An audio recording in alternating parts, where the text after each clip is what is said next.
আজ দুবাইতে 21 ক্যারেটের প্রতি গ্রাম স্বর্ণের দাম বেড়ে বিক্রি হচ্ছে 265.00 দিরহামে, যা বাংলাদেশি টাকায় 8,511.08 টাকা।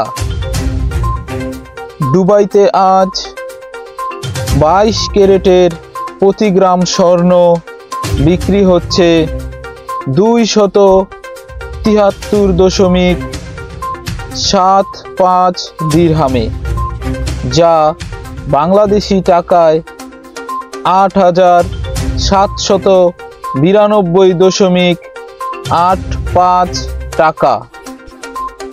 এবং 24 ক্যারেটের প্রতি গ্রাম স্বর্ণ আজ দুবাইতে বিক্রি হচ্ছে 295.75 দিরহামে, যা বাংলাদেশি টাকায় 9,499.49 টাকা।